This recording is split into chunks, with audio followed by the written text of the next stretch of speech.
Hello guys and welcome back to my channel. So thank you guys if you are stopping in for the second week of our spooky Christmas series. So I have found a ton of creepy stories on Reddit that I want to share with you guys. So today is going to actually be a story that I found on Reddit while I continue to research all of the other in-depth stuff.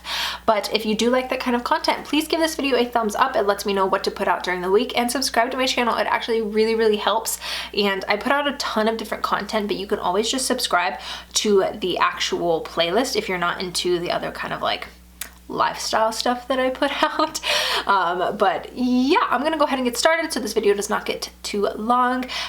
This is called My Christmas Presents Were Rotting, and like always I will link the author's page on Reddit down below. I don't know how to say this. It's pronounced E-A-P-A-T-B-O,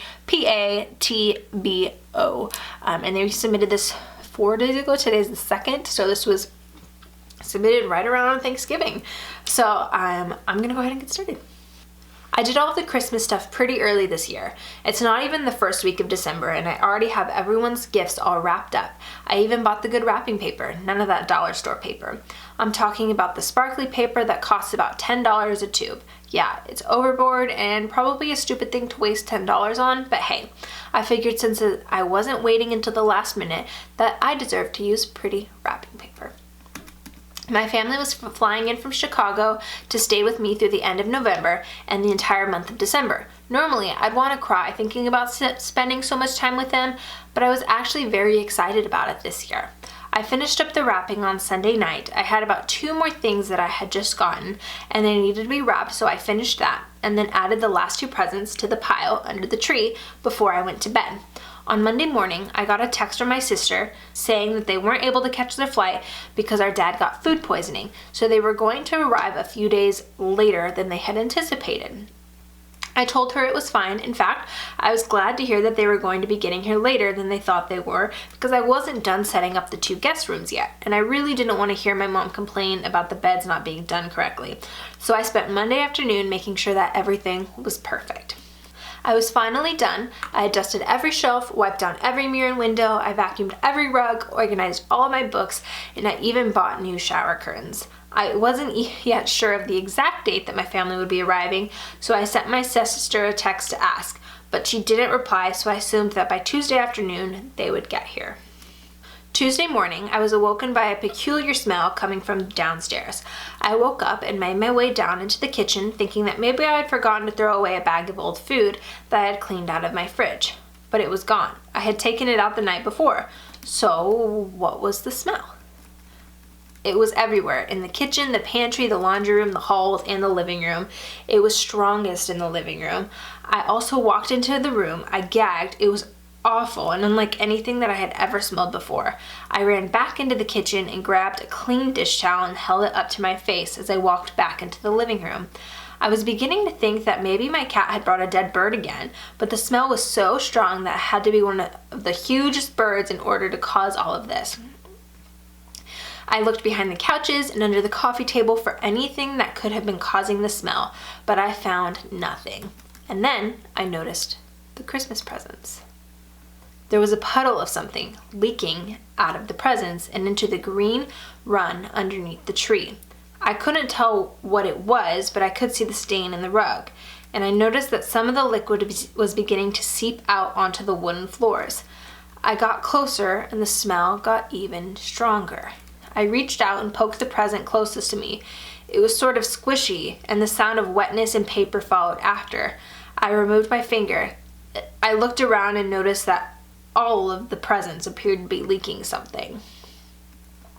But how? I hadn't bought anything that could be leaking. There was a necklace for my mom, a collection of Stephen King books for my sister, a watch for my dad, shoes for my sister's fiance Carla, a watch for my boyfriend, and a sweater for my friend Samantha. None of those things would be causing a leak.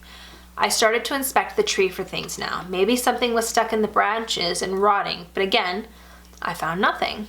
I crouched back down and grabbed one of the presents, pulling out onto the wooden floor to take a better look. I noticed that the present was very poorly wrapped. In fact, it looked like every single present had been wrapped by a 4-year-old.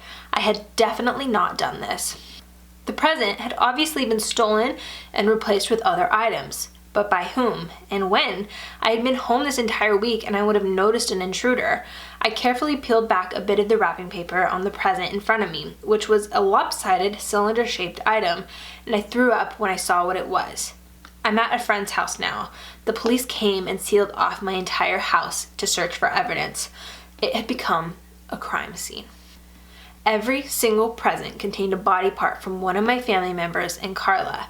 They were distinguished a bit quicker due to some tattoos and scars on the parts that were found, although they are still running tests to make sure, and the others were yet to be identified. My cat was all right though. The police think that they had been dead for quite a few days now, definitely before my sister sent me that text the other day. They don't have any leads. The only thing that the intruder left was a picture of me sleeping, which included a gloved hand holding up my phone. The date on my phone was November 25th, which the police think was the day that the presidents were replaced. On the back of the picture it said, "Merry Christmas," in blood. Ew. Oh my god. First of all, I want to say that I love that she was like, but my cat was all right though. Like, my entire family was murdered, but my cat's fine. Like, girl, what? But, wow. This one was much faster than last week's video, but wow, that like got to the point like super fast, and I love that because I just love like the scary from the get-go. But I don't really have much to say. Holy cow, who would do that? Why would they do that? Maybe this doesn't say it's going to be a series, but I'll check back in on the author's page in like a week or so and see if they post anything additional, and if they do, I'll of course post it. But all of the series that I've read on my channel so far nothing have come of them since I have last posted on them, so I guess the authors are done. But I feel like that's not the end, but like, oops. I feel like it's not the end, but it might be the end. Like, I feel like it is the end, but I feel like it's not the end. I don't know. But I really liked that one. It was disgusting. Both of the ones I've picked so far have been pretty gory, and I didn't plan that. I do not read them before I read them to you guys. This is my first impressions with them, and both are pretty gory. I have one more to read, so let's hope that that one is not as gory and just a little bit more creepy. But yeah, that is everything, you guys. If you like this kind of content, like I said, give it a thumbs up. It really helps me decide what to post, and it also really helps my channel. So yeah, subscribe, become a member of the family, and I hope you guys have a fantastic festive season. Whatever you are celebrating, wherever you are in the world, stay safe and stay spooky.